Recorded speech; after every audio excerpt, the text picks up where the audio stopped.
So we do things like we've done environmental assessment and management toolkits for different community organizations across the country and so on.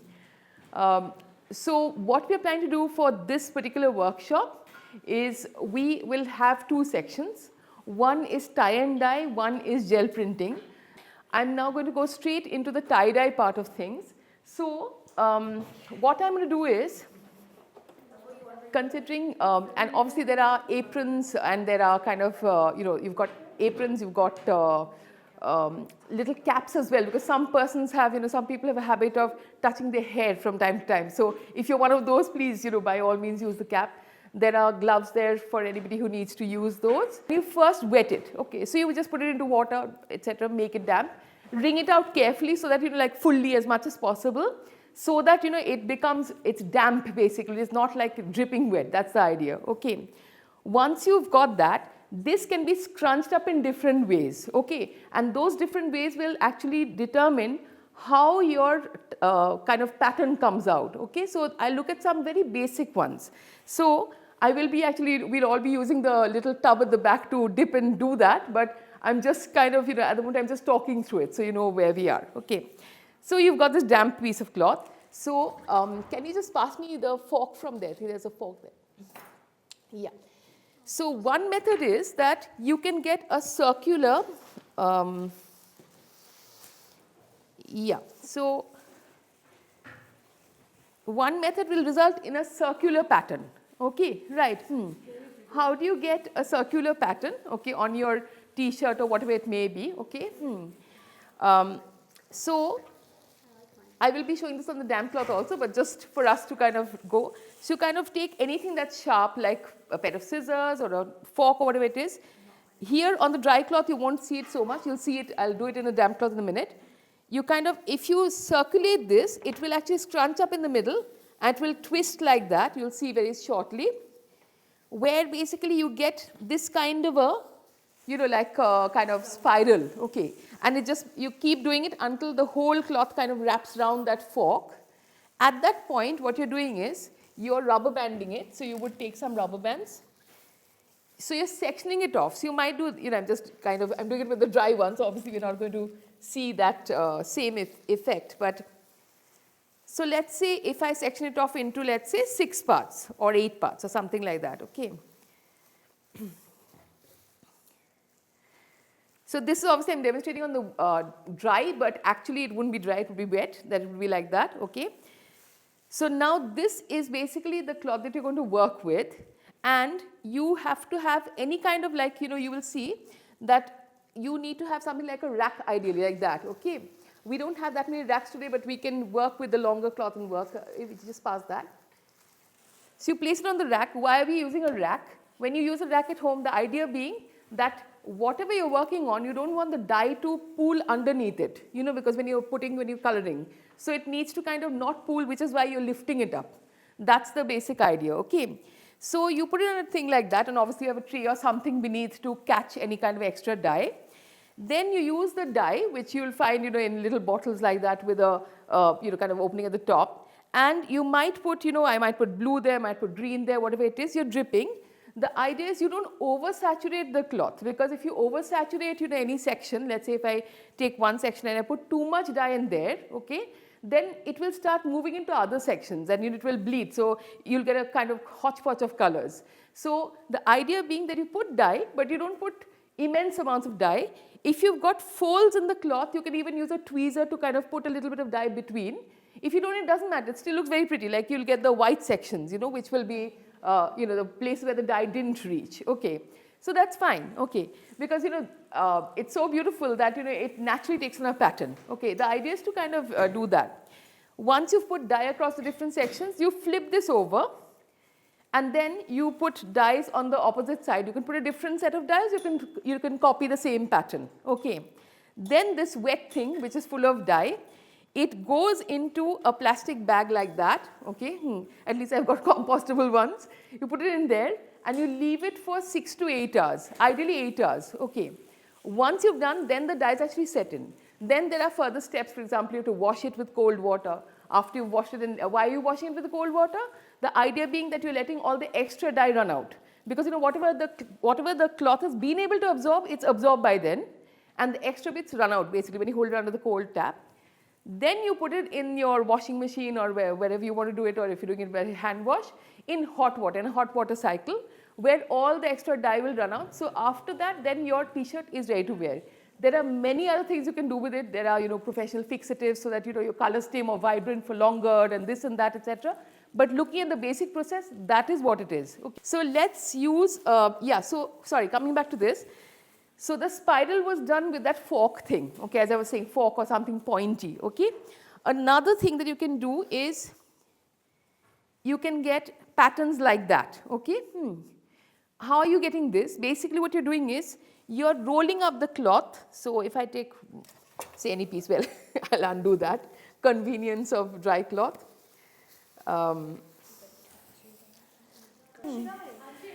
You can put a bamboo piece, you can use something like the long ladle, if you've got a long ladle or whatever it may be, okay.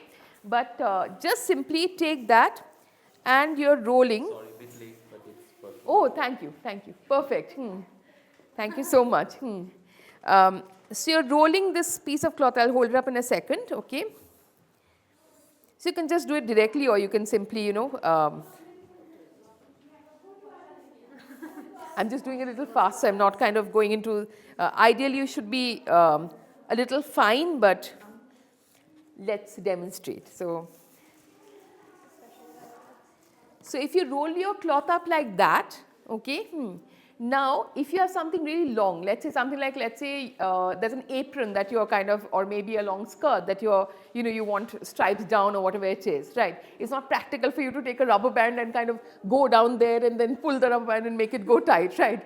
So use either string, so just simply wax string, like I'm from an older generation where we used to use wax string for tying our exam papers together. So it's got very scary memories for me. But yeah, so wax string or normal string, whatever it is, this is just easier to kind of tie. Or simply, the ties that you get, which I don't like recommending because they're plastic again, but whatever it is. So the idea being, for the edges, I'm just, for this purpose, because it's quite short, I'm just using rubber bands again. So you rubber band off into sections.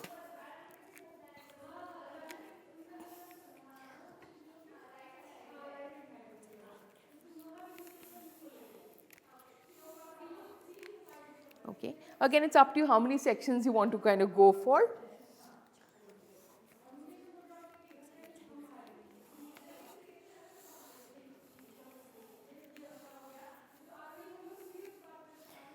Okay. So again, it's dry, so obviously this would be done with the wet cloth. But if you do that, then basically, here as well. Then we would just place it there. And then you would again put your dye, so you might want to put, one particular color along the main sections. So yeah, so that will give you this kind of, thing. But yeah, so the other one is basically this, okay. So what you're doing here, am I holding it the right way? Okay, well, that's a little bit easier and better to see, okay. So how this is happening is, here, let's again take my trusty dry cloth. Yeah, so if I have a piece of cloth, here you can use, it's up to you really. Either you can directly pinch it, okay. So again, mind you, this is wet cloth, so it will be easier to do when it's wet cloth, okay. You can pinch up a section like this, okay. So you're pinching it literally, okay. And then you tie a rubber band around that section. So of course, I've chosen the largest rubber band, so it's going to be enormous amounts of twisting, but okay. Come on. Sorry, that looks really horrible, but yeah. So basically, that's what you're doing, okay. So you can do that. So one is you can pinch into it. You can also put something like a small ball, like if you've got beads, you can use a bead to go in there. Then you get a very uniform kind of, rather than you pinching it, it will give you a much more uniform look, across the thing, right? So then you're basically doing that, and again you would do that at another point. Again, Mandy, coming back to your point that, if you do these, you have to think about where do I want the spiral. So if it's a t-shirt, you think that, okay, do I want a spiral near the shoulder in which case that's where, so you have to think, you have to visualize from before where you want them to go and then do it accordingly, you know. But here we're just kind of looking at the techniques. So that is more or less where we are. So is everybody comfortable so far with, you know, what I've talked about? Okay, so shall we give it a try? Because, okay. So all we're doing is you put the cloth in here, okay, just normal, okay. And then wring it out as much as possible, because all you're aiming to do is really get a damp. I did it. So remember, we want, you know, damp cloth, not wet cloth. So please wring it properly, otherwise you're going to have your dyes just run away with you. Okay.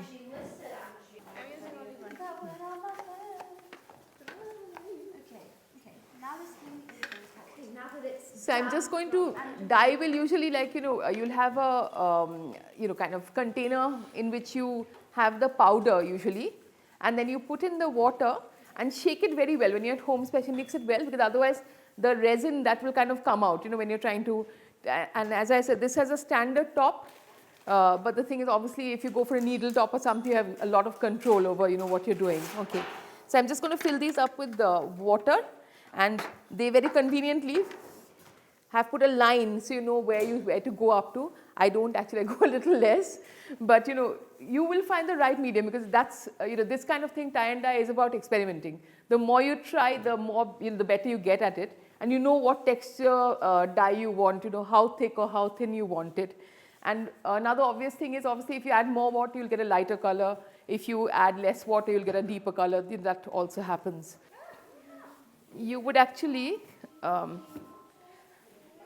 if you just I think it's quite thick material, isn't it? yeah, if we just, let's just cut this. Yeah. So what you do is, We have something to poke you through. put that there, Ah, I see. and Right, then you yeah. basically do the rubber band around it. Right. That's I the was way thinking that- of poking it through Yeah. the hole and, Uh-huh. and then tying it. That's also a great idea. You know, you can try that with the one with a bigger thing. But for this purpose, that, because they are kind of uniform in size, so Yeah. you'll get fairly uniform, you know. So, Fantastic, yeah. okay, let's put one for. Okay. So dyes are not shaken, okay? These are for you all to shake. Yeah.